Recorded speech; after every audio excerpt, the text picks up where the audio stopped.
Call the April Goodyear Planning and Zoning Commission to order. If you'd please rise and join me in the Pledge of Allegiance. I pledge allegiance to the flag of the United States of America and to the republic for which it stands, one nation, under God, indivisible, with liberty and justice for all. Will the Secretary please note that for the first time in a long while, we have all the commission present. I will take action on minutes from last month's meeting, unless there are any changes. So moved. Chairman, I just wanted to note that my name is spelled V-I-C-K-I-E. Thank you, Commissioner Hamilton. We will make note of that and make the adjustments. So as with that With small the change, change, I move the minutes. all right, I have a motion from Commissioner Peters and a second from Commissioner Hamilton. All those in favor of the amended minutes, please say aye. Aye. Opposed? So ordered.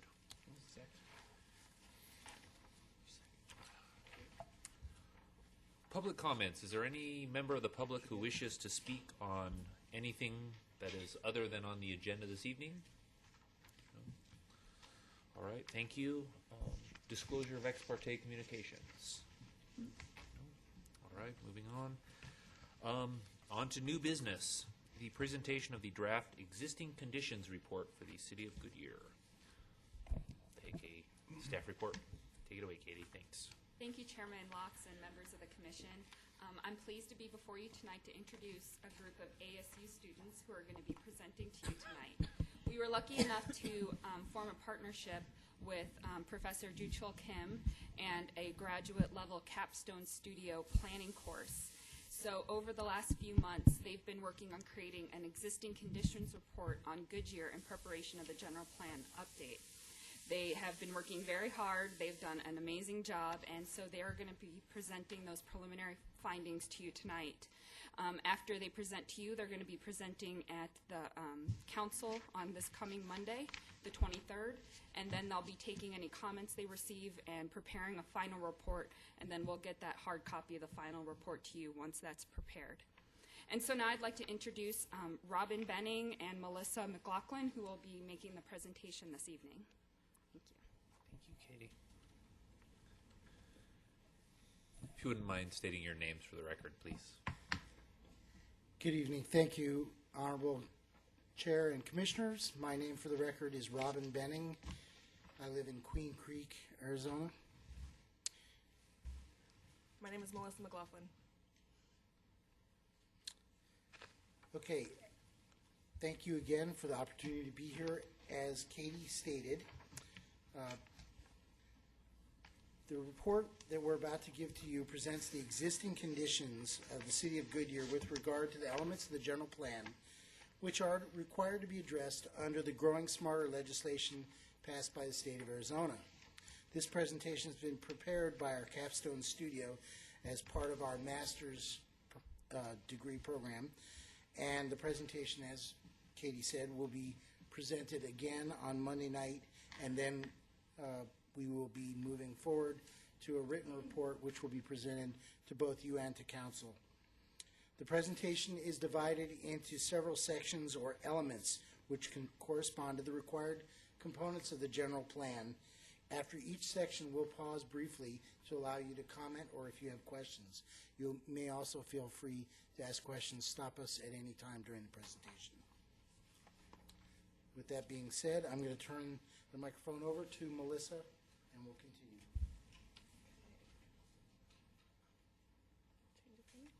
Okay, we're going to look first at the demographics of Goodyear. Next. Between 2000 and 2010, total population of Goodyear had increased by 245%. Goodyear saw the most significant change in proportion in the 15 to 19-year age group from 5 to 7.4%. The median age for Goodyear in 2000 was 37 years old. By 2010, the median age in Goodyear had decreased to 34.9. Between the 2000 and 2010 census, the proportion of minority population increased slightly. The proportion of Goodyear residents of Asian and African American background changed from 1.7 to 4.3% and from 5.2 to 6.7% respectively. This graph illustrates the estimated growth of Goodyear compared to surrounding cities as of 2001. Goodyear population increased at a consistent rate through 2005, slowing to a decade low of 4% growth in 2009. However, Goodyear did not experience negative growth during this time, as was the case in some neighboring communities. Okay. During the decade of 2000 to 2010, the proportion of Goodyear residents who attained some college and above increased remarkably. The most significant increase was in bachelor degrees from 7.4% in 2000 to 18.5% in 2010. The neighboring communities did not experience the same increase. As of 2010, the median household income in Goodyear was $76,221. Goodyear has the highest median household income when compared to the neighboring communities and is higher than the state and the county. It also has the sixth highest median household income in Maricopa County. The graph above shows us the Goodyear median price of new homes compared to resales. The graph below shows us the volume of new home sales contrasted against resales. Goodyear, like the rest of the valley, experienced a housing boom in the first half of the last decade. After reaching peak prices for new home sales in 2006, prices fell steadily until 2010. In 2011, prices rose again. Resale prices peaked in 2006, but since then have continued to decline. The table above shows us the number of foreclosures in Goodyear has dropped by 25% from 2009 to 2011, whereas Maricopa County declined 14%. The graph below illustrates Goodyear foreclosures and new home sales as a percentage of Maricopa County over the time period.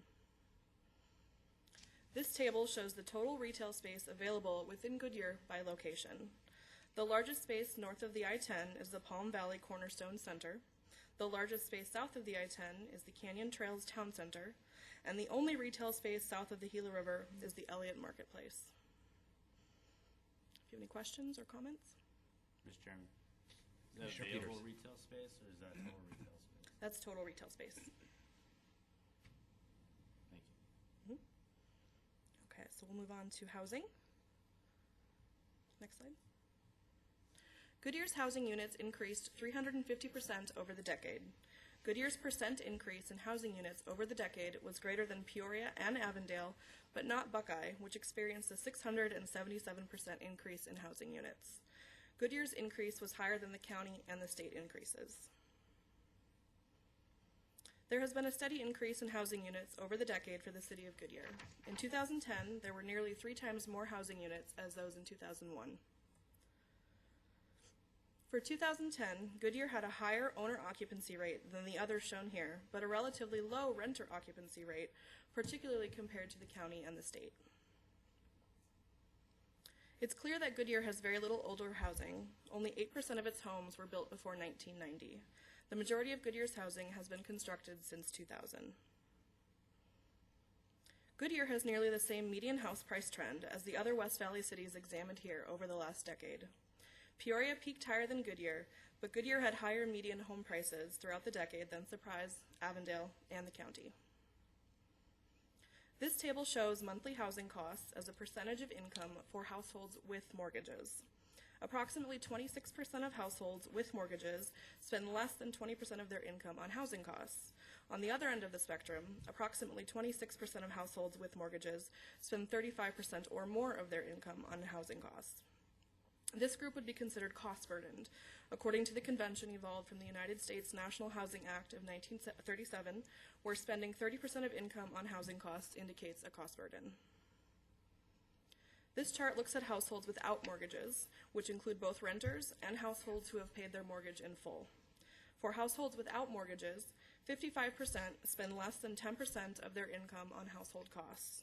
84% of households without mortgages spend less than 15% of their income on housing costs. Only about 8% of households without mortgages are considered cost-burdened. The following figure shows housing affordability for the city of Goodyear and Maricopa County. The affordability index value of 100 is seen as affordable. A value above 100 is very affordable, and a value below 100 is not affordable. Here we can see that Goodyear was more affordable than the county throughout the decade. In 2006, neither Goodyear nor the county were considered affordable, but of course in 2010, both were considered very affordable. Affordability is important because if housing costs align well with income, residents have more expendable income to spend, and this lets prospective retailers see the city as a more attractive place to do business. All of the cities here have had a similar trend in housing affordability. All were not affordable in 2006, and in 2010, all were very affordable. Of the 4 West Valley cities examined here, Goodyear is the second most affordable after Avondale, according to the most recent data available from 2010. Goodyear, compared to Chandler, Tempe, and Scottsdale, has always been and continues to be the most affordable over the last decade. Any questions? Okay, we'll move on to economic development. Next slide. In the city of Goodyear, the vacancy rate for retail and industrial is consistent with that of the county. However, the vacancy rates for office space are significantly better than the county vacancy rates. This table shows the top 27 private employers in Goodyear. Over half of the top employers deal in manufacturing and distribution of goods. This may indicate Goodyear is a positive location in regards to meeting companies' transportation needs. In comparison to other West Valley cities, the number of establishments by sector in Goodyear is relatively comparable to its peers, though the construction sector is slightly less in proportion. Goodyear is also relatively comparable to other West Valley cities in labor force distribution. This slide is a visualization of the labor force and indicating where people live in relation to their employment within Goodyear. The inflow of people who live elsewhere and work in Goodyear is 11,333 people. The outflow of people who live in Goodyear and work elsewhere is 22,417 people. There are 1,799 people who live and work in Goodyear. This table illustrates jobs available in the city of Goodyear. 2/3 of the available jobs are in manufacturing, retail, accommodation, and health and social services. This table presents income levels for 3 groups shown in the previous slides. Jobs filled by workers who do not live in Goodyear tend to have a lower earning potential. Residents of Goodyear who also work in Goodyear tend to have a slightly higher earning potential. Goodyear residents working elsewhere show the highest earning potential of the 3 groups. The table above shows us the jobs to population ratio. In general, in order to be a self-sustaining community, the planning standard for a balanced jobs to population ratio is 0.65. City of Goodyear is currently at 0.2. As an example, the city of Scottsdale is the only comparison city that comes close to the planning standard. The table below shows us the jobs to housing ratio. Jobs to housing balance is a planning tool that local governments can use to achieve the appropriate number of jobs and housing units in a jurisdiction. Recommended jobs to housing ratio is 1.5. City of Goodyear is currently at 0.52. Of the comparison cities, the city of Scottsdale comes closest to the planning standard at 1.23. This slide shows the Goodyear labor force, the number of unemployed, and the unemployment rate over the past decade. The unemployment rate has significantly increased since 2009. Figure 4.6 on the left shows retail sales in thousands per city. Figure 4.7 on the right shows retail sales per capita. This map shows there is 1 proposed and 2 existing foreign trade zones. Foreign trade zones have been designated in each of these corridors to allow for the import and export of goods of global companies to receive tax incentives. Combined, the 3 corridors account for the majority of square footage for warehousing, office space, and manufacturing and light industrial at present. The City of Phoenix operates the Phoenix Goodyear Airport in Goodyear. This table shows the airport potential for different areas of growth at Phoenix Goodyear Airport and indicates there is a high growth potential based on existing services for expansion, economic potential, businesses served, and population served. This table gives a general list of potential constraints to growth for the West Valley airports as identified by the 2008 Arizona State Airports System Plan. Any questions on that? Do you mind going back to that slide, please? That one. That's fine. So I'm curious as to, what factors did you consider by checking the community and environmental boxes there on growth constraints? That's a really good question, and I'd like to refer you to one of my teammates.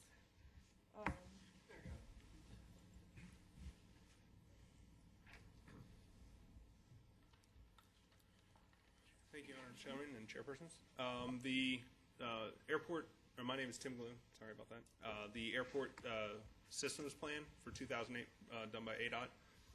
The categories were man-made. It's basically, of course, obviously the man-made constraints, conditions around the airport, buildings, financial constraints, that's pretty obvious. Community is actually community outreach and community relationship. So if local residents in the community were possibly surveyed and opposed to any sort of increased activity or expansion of the airport, that's where that would be considered a constraint. And that was identified in the systems plan. And then environmental concerns were pre-existing conditions at the airport or in surrounding vicinity. And that's basically information that was derived from ADOT when they went through and they did this study over the course of several years. And a lot of that detailed information is in the report and that systems plan, and we can provide that to the department. That will be provided with all of our other materials. Thank you. Commissioner Williams, you look perplexed. Well, it's just a little dismaying because, my tenure on the Planning Commission, the council and the Planning Commission have been very supportive of the airport and looking for things to do to make it more viable, and it just surprises me that we have a check there for the community. Yes. One of those, again, the information that we had to look at was, some of it was dated out of the 2008 report. But again, a lot of that study information was done prior to. So the exact date and composition as of where it stands now, 4 years since that report and possibly later, undoubtedly, strides have been made for the city. But again, we can look at some of that information. Thank you. And I don't know if staff wants to chime in and add anything to that. Mr. Chairman and Commissioner Williams, I think a component of the community, when you look at it compared to the other airports, I mean, our airport is located close to residential neighborhoods, particularly on the east and the northeast side of the airport. And compared to Glendale and Buckeye, I don't believe that's necessarily the same situation. So I think that helps explain as well why they don't get a check, but we got a check. And it's just, it's just a matter of existing conditions more than a statement that it's not a statement that the community doesn't necessarily support the airport. Is it also a fact that, our airport is so much bigger and able to service much larger planes than those two airports? So, maybe because it is so big, there is not too much chance for expansion? I'm speculating a little bit because I'm not particularly familiar with Glendale and Buckeye's airports. And I honestly, all I've done is driven by it, Same here. I've seen it when I've driven by the end of the runway on Glendale Avenue. But I do know that there has been a history of particularly noise complaints relative to the airport with planes flying over the residences, and they do try to route the traffic to the west of the airport more so than in the east of the airport, I think, in an effort to minimize that. So, unless all the houses disappear, we're probably going to have that going forward as well, which, is unlikely. Thank you. Okay. We'll move on to land use.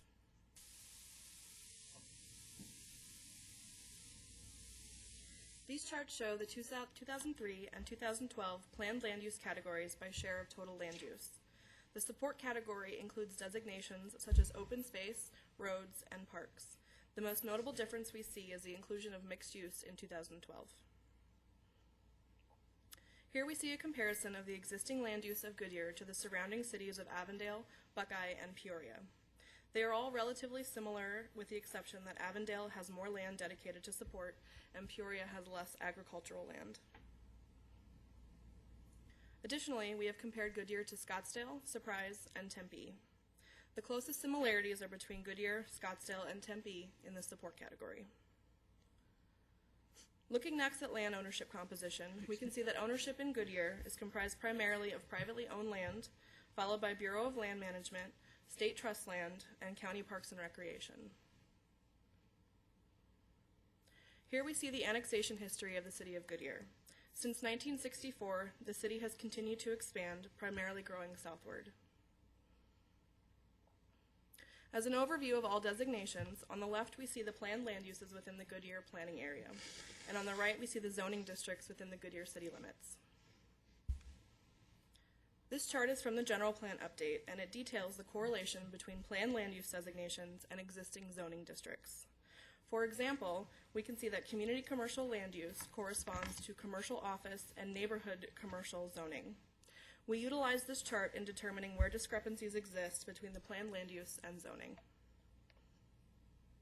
To identify parcels with conflicting land use and zoning designations, we use GIS to first query parcels of a specific land use designation, and then removed all parcels with the appropriate zoning. What we are left with is all parcels that have a conflict between their planned land use and zoning.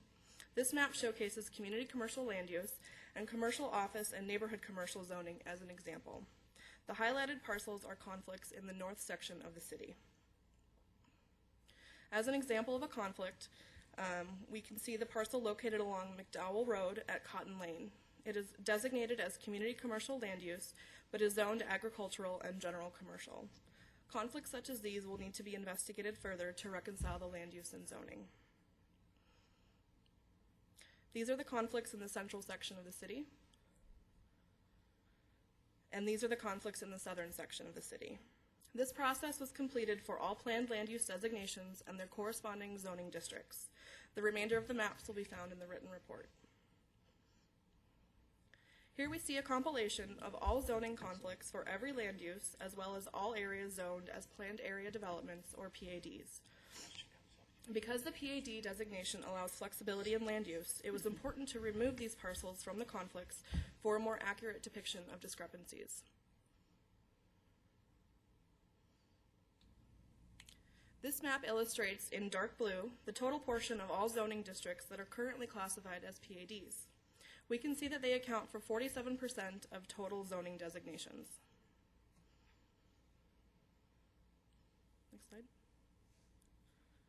After removing the conflict parcels that are currently zoned PAD, we are left with this map, which illustrates the extent of parcels with a conflict between their planned land use and zoning.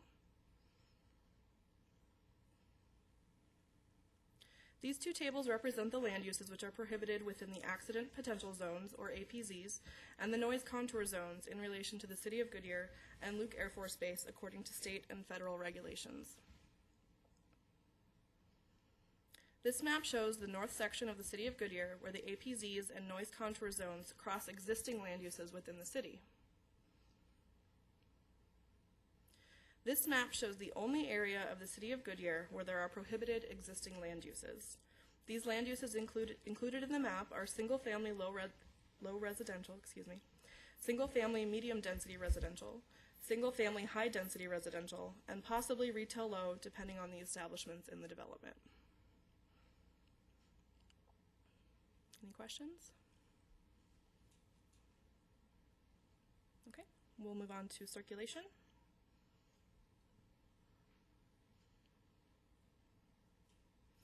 There are a total of 9 roadway classifications for the City of Goodyear.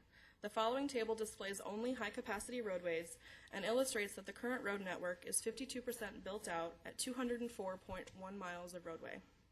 When fully built out, there will be a total of 394.2 miles of roadway. This table illustrates a portion of the new roadway classification matrix that has been created for the existing conditions report. Its purpose is to help visualize what each roadway classification looks like, along with the corresponding general plan description. The full table in the report has pictures and descriptions for each classification type. There are numerous regional transportation plans within the Maricopa County region. Figure 6.1 is the Hidden Valley Plan and shows the planned Loop 303 extension and the Hassayampa Freeway. Figure 6.2 shows the Phoenix-Tucson I-10 bypass. Figure 6.3 shows the Canamex I-11 corridor, And figure 6.4 is the SR30, formerly known as SR801. It is intended to provide congestion relief for the I-10. In the 2003 MAG Regional Transportation Plan was recently updated in 2010. The I-10 widening and SR303 north of I-10 are part of the current Phase 2 from 2011 to 2015 and future Phase 3 from 2016 to 2020. The portion of SR303 south of the I-10 will be completed in Phase 5 from 2026 to 2031. According to the 2010 MAG Regional Transit Framework, the main challenges for the City of Goodyear include low connectivity and ridership and funding. Goodyear is affected by several existing commuter and light rail plans. Figure 6.5 shows the Yuma West Commuter Rail Plan, which would be the first commuter rail line in the valley. Its main obstacle is that of the Union Pacific Railroad, which is not in agreement with the plan. Figure 6.6 shows the Phoenix West Light Rail extension along the I-10, which will stop at 79th Avenue and would require a BRT connection to fully service Goodyear. Existing transit service in Goodyear consists of 2 local routes, 2 express routes, 1 regional connector route, 2 paratransit services, and 1 park and ride facility. Planned transit service for Goodyear includes the addition of 4 express routes and 7 supergrid routes. A recommendation for a local circulator service was also identified based on surrounding peer cities. The proposed Goodyear circulator would provide 4 routes within the city. This table shows the type of transit routes used by the survey respondents. More than half of the Goodyear respondents use the local routes. Other West Valley cities varied between 27 and 81% for local routes. Express route was the second most popular route type, with 20% of Goodyear residents using it. This map shows the destination locations for Goodyear residents who took transit. The most popular destinations include ASU, downtown Phoenix, Glendale, and the northeast corner of Goodyear, where a park and ride facility is located.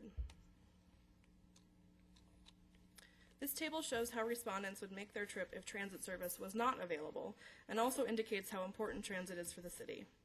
20% of Goodyear resident riders said they would not be able to make the trip at all if there was no transit service, and 31.1% would turn to a car and drive individually. The present bicycle network in Goodyear contains a large amount of bike lanes that are comparable to other valley cities such as Peoria and Scottsdale. However, connectivity is still a concern on several arterial streets and within the southern portion of the city. This map illustrates the present non-motorized network in the city of Goodyear. Bike lanes make up the majority of the network, with paved and unpaved multi-use paths coming in second. Bike routes make up only a small portion of the non-motorized network. A lack of connection between the northern and southern portion of the city can be seen around the Gila River area. As seen in the previous map, multi-use trails are scarce in the city. However, there are many trailheads in the Estrella community which represent positive recreational attractions for future development. The Phoenix Goodyear Airport was originally designed for more activity than exists currently. There is currently no formal noise abatement program, and the noise contour map was designed for 300,000 total annual operations, while there are presently less than 200,000 total annual operations. With over 18,000 flights annually, surrounding land use and zoning are significantly impacted by Luke Air Force Base. The base supports a large military population of employees, families, and retirees, and is estimated to contribute over $2.1 billion to the local economy. Future plans by the Air Force for testing the F-35 jet will play a key role in ensuring the vitality of this installation. And questions or comments? Okay, and with that, I'm going to turn it back over to Robin. It's going to lead you through community facilities and services.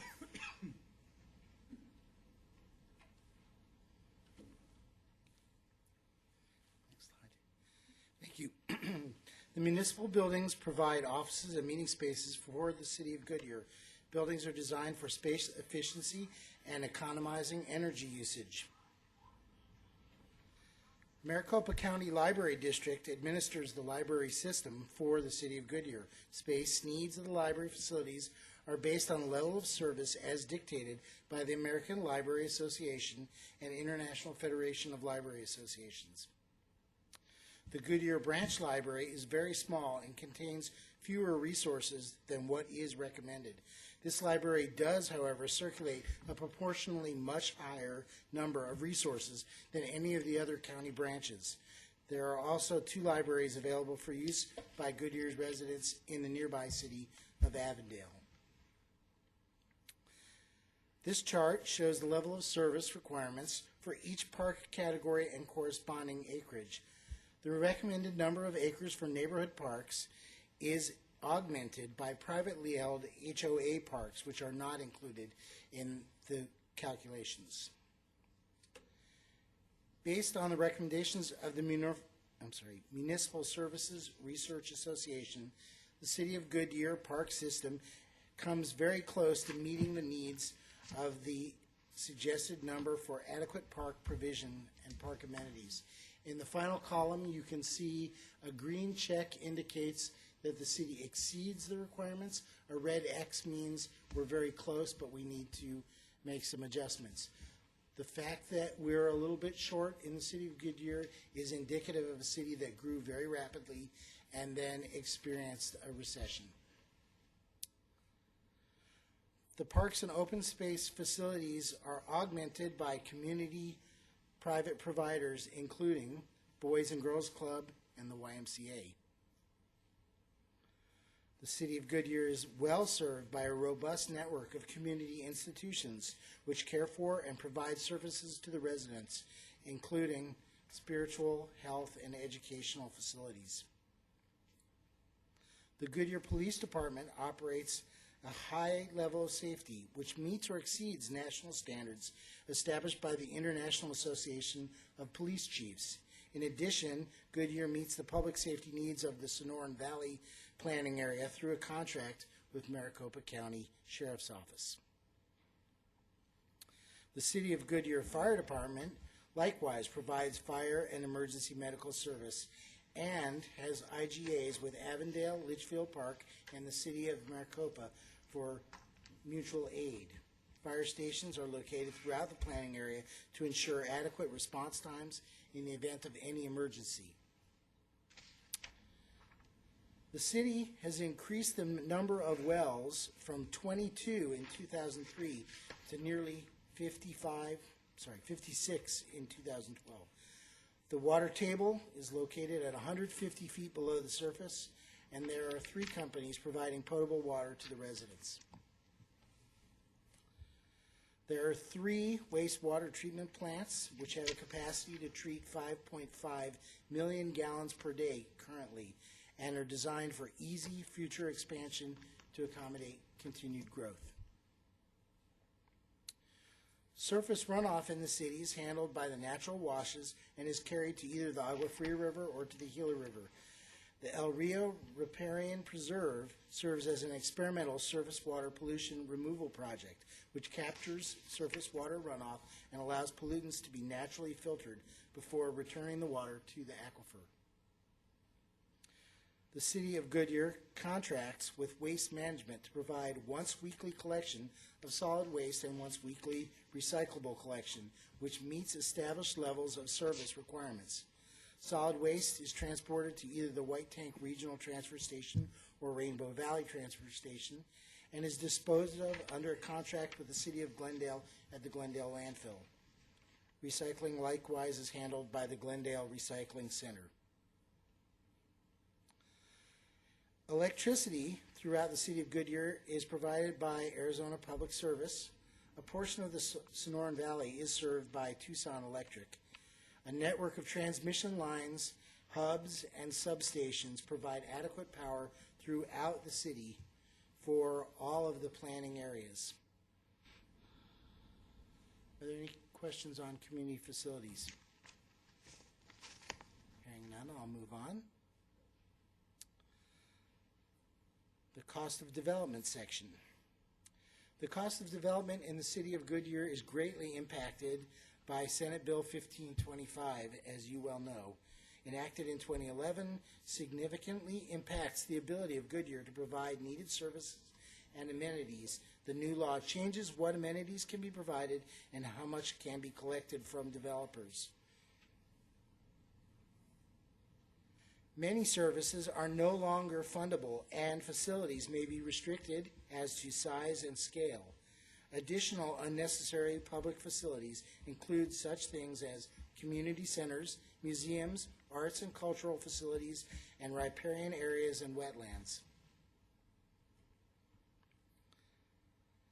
Revenues continue to trend in the positive direction, and the general fund for the city of Goodyear remains strong. Sales tax revenue is the largest contributor and continues to be the largest contributor to the general fund.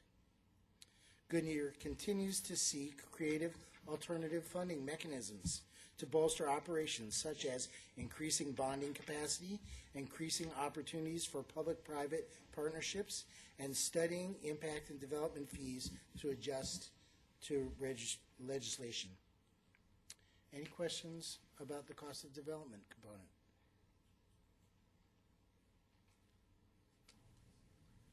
The next section is the environment section. The most significant challenges related to geological conditions and to land development in the city of Goodyear are issues related to seasonal flooding, expansive soil conditions, and the potential for earth fissuring related to drawing down of the water table. The community is characterized by 2 biotic systems, which include 15 endangered species and 2 wildlife habitat corridors, both located in the Sonoran Valley. The city's water supply is 100% from groundwater. The city wells number 07094 has been tested and shown to be in compliance with EPA and Arizona State drinking water health standards. Nitrates and arsenic levels are both below maximum contaminant levels. Liberty Water also registered recorded nitrate and arsenic at slightly below or at maximum contaminant levels. Water quality in the northern tier is somewhat affected by high levels of salinity, dissolved solids, and trace elements. Air quality continues to be an issue for all of Maricopa County, and we continue to live with the EPA's non-attainment area designation for carbon monoxide, ozone, and particulate matter 10 microns or smaller. There are 3 Superfund or hazardous waste sites identified in Goodyear, all related to the former operations at the airport: the PGA North Superfund, the South Superfund site, and the Western Avenue Plume Water Quality Assurance Revolving Fund. Hazardous waste cleanup at all 3 sites continues. To date, 4,000 cubic yards of chromium-contaminated soils have been removed. 2.2 billion gallons of contaminated water have been pumped from the aquifer, removing 3,300 pounds of VOCs, and TCE or TCE content has been reduced to 80 mcg per liter, microgram per liter. Groundwater cleanup continues. A new element required under the Growing Smarter legislation is the energy element. Energy in the city of Goodyear is an important topic of discussion as it relates to where energy comes from, how it's used, and how to use it more efficiently. Principal energy sources are nuclear power from the Palo Verde plant, fossil fuels including petroleum, coal, and natural gas. The city of Goodyear seeks through policy to identify means for encouraging more energy efficient usage and to encourage the use of clean and renewable energy uses. Any questions about the environmental section? And this probably isn't a question for you, it's more of a question for staff, but the various plumes, what are their rates of growth? Because they were noticeably smaller when I first moved to the city.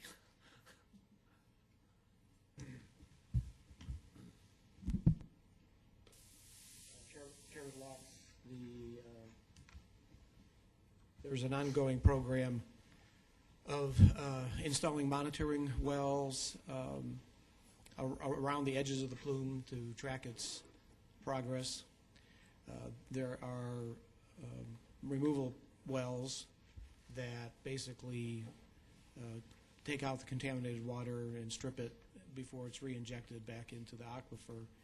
So I don't have, I can't speak specifically to how much it's changed over time, and if that's your question. I'm just curious as to, I mean, how big do we think that this is going to be, or are we getting a handle on it? My understanding is the last I had heard on it was that the sense was that the wells that they had been installing to remove and treat the water, particularly up at the north end of the plume, has been successful in keeping it from progressing further. And if you'd like, I could dig into that a little bit more. That's helpful, thank you. Moving on to the design and character component. This slide gives elevation examples from Palm Valley. Palm Valley is characteristic of developments north of the I-10, and most of which were completed in the early 1990s. The construction style consistently utilizes stucco walls and roof made of tile. The street morphology consists of an orthogonal grid with a few curvilinear elements. The typical street section lacks a buffer to separate pedestrians from the vehicle traffic. In the section you can see the sidewalk is directly adjacent to the road. Estrella typifies development south of the Gila River, with most activity taking place during the late 90s and into the 2000s. The distinguishing feature is the artificial lake, which is the central focal point of this community. Home designs show a greater degree of articulation and higher design standards. The street morphology takes on a more organic form following the natural topology. The street section is similar to Palm Valley, but the street widths for both developments are roughly 30 feet. We examined comparable cities and other communities just to make a comparison. Verrado was chosen just as an example, not saying that that's a better example or worse example. Increased model choice facilitates a sense of character in this development. The use of the buffer between the pedestrian and sidewalk helped to shield pedestrian traffic from vehicle traffic, as you can see in the section. Also, the street widths have been reduced in Verrado. Another example that we looked at was McDowell Mountain Ranch in Scottsdale. In this section, you'll see that the street width has been reduced also, and that only one sidewalk is being provided on one side of the street, so the other side is natural landscaping. While there's no buffering between the pedestrian and the street on the side, the reduced width helps to slow traffic. This slide shows two existing commercial facilities within Goodyear, an example of an older strip mall and a big box store.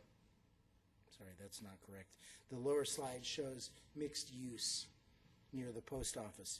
The typical topology of limited or no pedestrian connection set back from the street is surrounded by parking. As a comparable, we chose an example from Kierland Commons and from Tempe Marketplace. Comparable commercial areas at both these locations represent lifestyle center with limited vehicular traffic in the main pedestrian area and all the streets or circulation on the outside. Then this slide is of Palm Way through the downtown or historic Goodyear. Any questions about design character?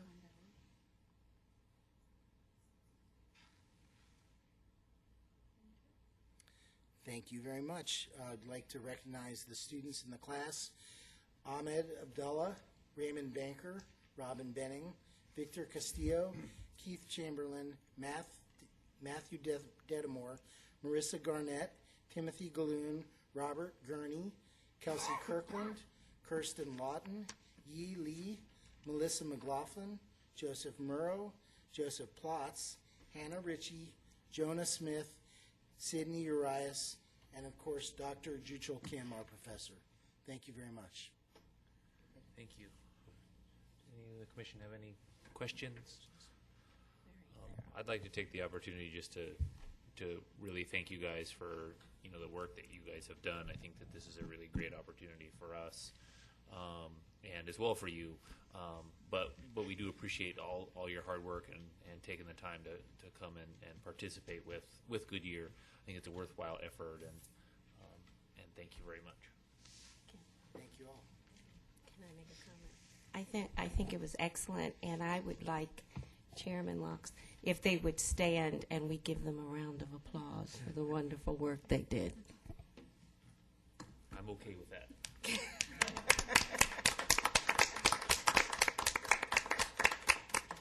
Thank you. Mr. Chairman, I'd like to echo those remarks. The slideshow had a lot of information in it, and some of the slides had a lot more information on them. We didn't have time to get slides prepared, or, you know, handouts for you, and I apologize for that.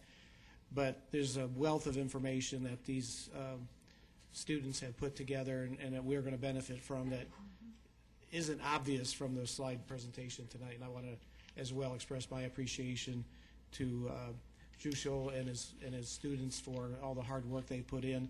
And we're looking forward to the final report, which will be used as a basis for going forward with the general plan update. So, thank you. Joe. Okay. Thank you.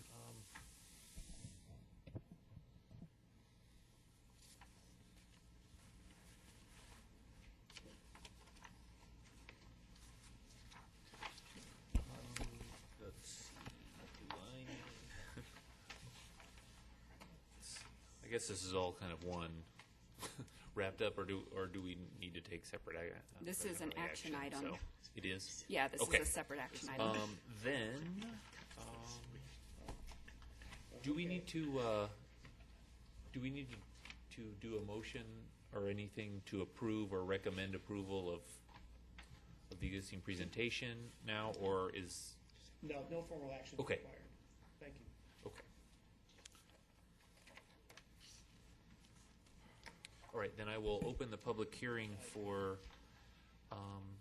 It's not a public hearing. What's that? I'm sorry, it's not a public hearing. Oh, it isn't a public hearing. No, it's not. Very well. Then I will just take the staff presentation. There All we go. right. Thank you, Chairman Locks and members of the commission. We're bringing the public participation plan for the general plan forward for you to recommend action for City Council. You might remember that I came before you in January in work session to discuss these items, and we've now taken your comments that we received from you, as well as the comments from City Council, and put together a draft plan, which was included in your staff packet. Just to remind you, we're creating a public participation plan because it's required as a first step of updating the general plan. State statute requires the creation of the plan.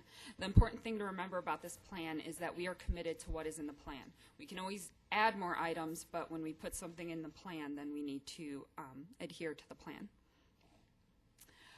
As we created the plan, some of the objectives for our public participation is to have community ownership of the general plan. They're going to be voting on the plan. It's their plan, so throughout it, we want to make sure they feel it's been created by them. We want to make sure we have representation from the entire community, both demographically and geographically. It's also an opportunity to educate the public about what the general plan is and how it affects them and why they should get involved. And it's a great opportunity to build and strengthen relationships with our community members.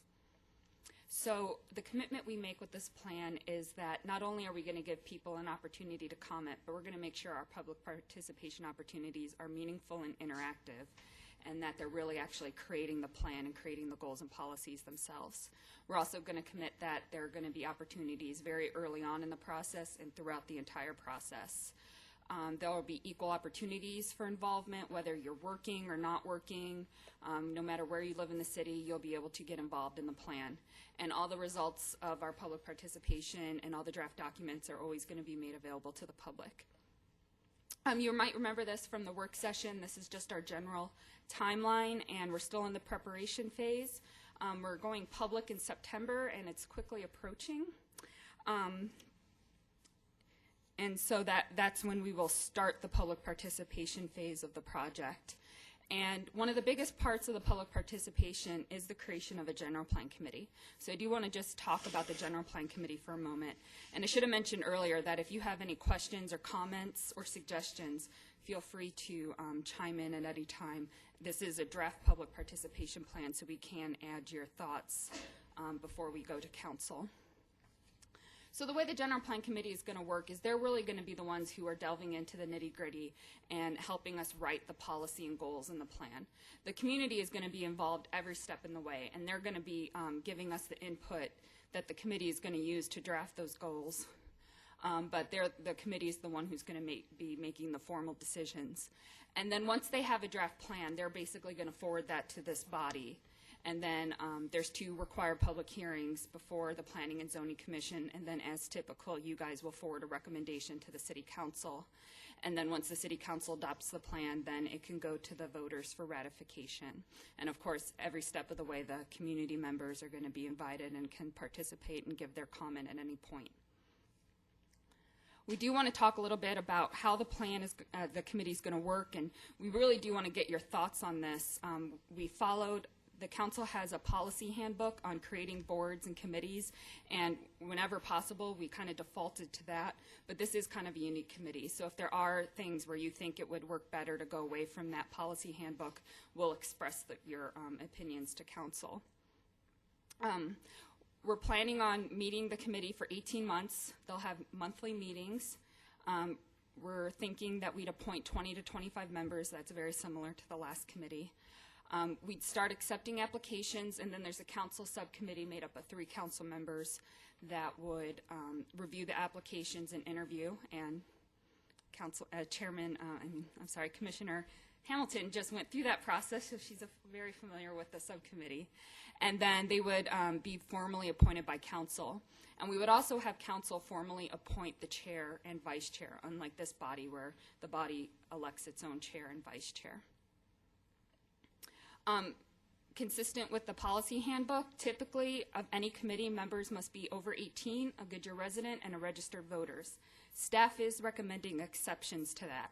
One, that if council so wishes, they could appoint some youth member to represent the youth of the community. We also are recommending that non-residents can be appointed to this board, especially if they're representing businesses in Goodyear. There's many people who aren't City of Goodyear residents, but they live in our planning area because they're in those county islands, so our plan still affects them. And then, of course, we may want representatives from the school districts or some of our agencies, such as Luke Air Force Base or the Arizona State Land Department. This comes straight out of the policy handbook, and it states that a city employee or immediate family member cannot be part of the committee, an appointed officer cannot be, a member of any other board or commission or committee, which would include the Planning and Zoning Commission, and a council member cannot. This is a departure of how the committee worked last time. Last time there was a Planning and Zoning Commissioner representative and a City Council member representative on the committee.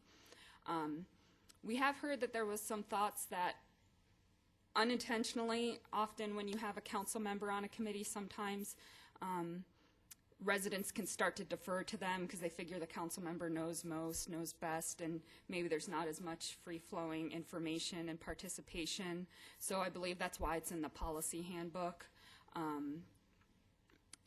Obviously, the meetings are open to the public, and everyone will be welcome to attend, and we will get this body and council involved before you would see it at public hearing. We'll definitely find ways to get you involved, but that's where it is right now. And I'd like to make a brief comment, and I understand that perspective from a council perspective. I would really like to see one of the members of this commission serve. I think it's an invaluable experience, especially in with the experience that we have specific to sort of zoning and land use anyway. I think it makes a lot of sense. And I don't see that same sort of conflict or deference argument as it comes to one of us, because quite frankly, we're not as well known. And I'm pretty sure we're all comfortable with that. Mr. Chairman. Fine, Commissioner Schlosser excluded. infamous, perhaps. But I just thought that it makes a lot of sense, especially in working forward, and especially as the requirements and approvals that are ultimately necessary. I just think it makes a lot of sense. But that's just from my perspective, and this comes from someone who obviously served on the commission the last time. I just would like to support that, and I think another reason for it is I think more that person, representative of the Planning and Zoning Commission, would be more valuable to educate us on the commission, and that would be a more important role for that person rather than trying to influence the decision of the committee. And perhaps there could be an exclusion, maybe as I don't want to call it an ex officio member, but someone who wouldn't otherwise be the chairman or vice chair, but just, a participatory member. So we avoid any sort of deference or the appearance of, that there's preference given to someone who's serving in this capacity. So anyway, just No, my- that's exactly my what 2 we want to cents. hear, your thoughts on that. So is there a general sense from the commission that would be positive for this board?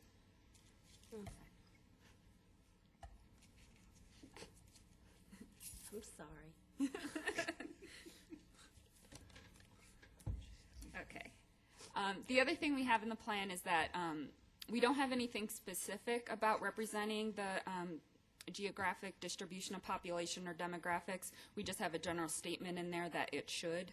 And just to give you an example, this is the breakdown of population by neighborhoods. And if we had 20 committee members, that might be how they're broken down. We don't want to put anything in there specific because, as you can see, several neighborhoods would have 0, and we just don't know how to work out. So we will provide this information as well as the demographic information to the council subcommittee so they can use it as guiding information so they can do their best to represent the community. But of course, there's no guarantees that there's going to be applicants from all the different communities. We're going to do our best to get the word out and get those applicants. But this is what we'll provide the subcommittee. Just to let you know on the timeline, and this has changed from the staff report, and it might change a little bit before we get to it, but we're thinking we will release applications on May 25th and close the application cycle on June 25th.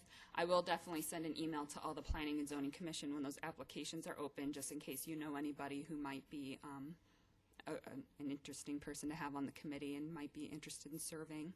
And then the subcommittee will meet and select the applicants in early July, and they will be brought to council on August 22nd for official appointment and the oath of office. And our first general plan committee meeting is set for September 11th. We tentatively have it set that we will meet on the second Tuesday of each month, probably a light dinner at 6. Meeting starts at 6:30, and hopefully we can get everyone out at a reasonable time. Going back to that timeline to talk about the other activities, as I said before, we're held to what's in the plan. So we have some activities in the plan and then some activities which we are not putting in the plan, but we're still hoping to accomplish. Those in the plan, at the very beginning, in September, October, we're going to have some citywide open houses. And we'll probably have them at 3 locations, one up here in the City Hall area, one in the Estrella neighborhood, and we are talking about, I think, Commissioner Peters suggested going to Mobile, and we have decided that we will have a meeting in the Mobile area where we'll all go down there. And we will also have a town hall workshop, which will probably be a... It's a great idea. We should go down there and very early in the process and involve that community. We'll do a town hall workshop, probably a Saturday, all day, similar to a charrette, or if any of you were involved in the city center planning committee. And then they'll delve more into it, getting the goals and objectives of the plan together. And we also plan on attending city events. GAIN will be in October, and that's a great opportunity to reach out to those residents who might not be able to come to just a meeting.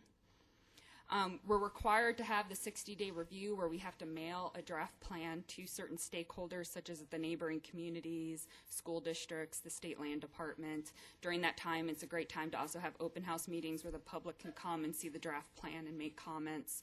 And we can also use our InFocus to get the word out.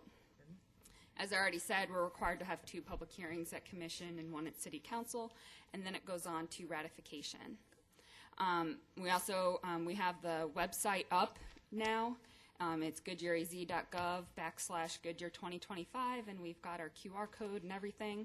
The June in Focus is going to have an announcement about the General Plan Committee, and we are going to be probably creating some kind of newsletter or memo that'll come to this body as well as council just to update everybody on activities. And we have one of those e-notifies on the city website just for the general plan, so we can also send out that update to whoever signs up to receive it on our city's e-notify. Are you scanning it? Should I not change the slide? Busy texting. It works. It better work because I tried it. Did it work? I don't know how to use it. Oh. Okay. What we don't have in the plan Did is work. okay. What we don't have in the plan specifically, but we do plan on doing is social media. We're just not sure exactly how we'll use it, but we have a Twitter and Facebook account for the city, so we can use those to get information out. Focus groups, if we need those, we talked about those at the work session. If there's this particular topic where we might need experts to come in and give us some help.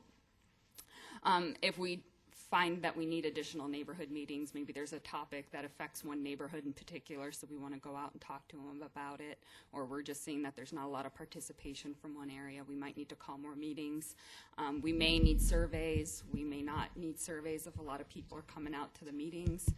And then, of course, the General Plan Committee might make additional recommendations to us on public participation opportunities or needs that they feel we should do, and we will act on those if they are appropriate and will get us more information. So that concludes my presentation. So if you have any more comments on the public participation plan, I'd love to hear them. We are planning on going to council on May 21st with the draft plan. So even if after the meeting you think of something, I'd be happy to take ideas and suggestions. I have a question. Katie, great job. I have a question. Before we discussed whether there would be a paid facilitator or not, has there been a decision? Thank you, Chair. Commissioner Miller. We put in a supplemental in the budget to pay for a professional facilitator, and I understand it is in the draft budget, but it won't be finalized until the budget is approved. Thank you. Thank you. Any other questions? Commissioner Williams? Yeah, is there, will there be, will the committee be able to have some input over the course of the sessions with groups like this from ASU that can provide some insight into where technology is going to take us in the next few years? You know, and I guess the couple of things that kind of stick out in my mind are, you know, how do we define what a library with computers today, what's a library going to look like in 25 years? And what's a mall going to look like?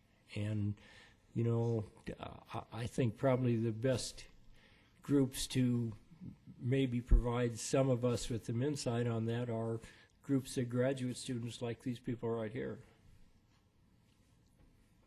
Thank you, Chair. Commissioner Williams, I don't know. Do you, Tool, you want to work with us in another semester? I'm sure they'd all love a job, too, you know. They're graduating in May. Oh. No, I think it's a great idea. We will definitely look for more opportunities to partner with ASU or Estrella Mountain Community College and work with them. And as we go through topics, we'll probably also be looking for expert speakers to come to the committee on whatever topic it is. But I think technology, that's a great point that we might need to look into that and who can come and advise the committee on how things are going to change for a community in the future. Thank you. Thank you. Any other questions? All right. Thank you, Katie. Thank you. So this is an action item. So I will accept a committee action for the public participation plan. Move to approve. Second. I'll second. Sorry. Have a motion from Commissioner I'll Peters withdraw my- I'll and a defer to second Commissioner from Miller. Commissioner Miller. All in favor of recommending approval of the public participation plan for the general plan update, please say aye. Aye. Opposed? So ordered. Staff communications. Chairman, I don't have anything to report unless you have any questions.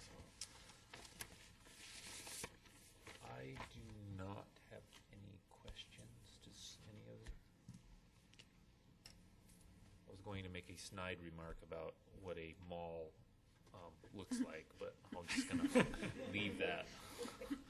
I'm sure that's a sore spot, at least at this Can point.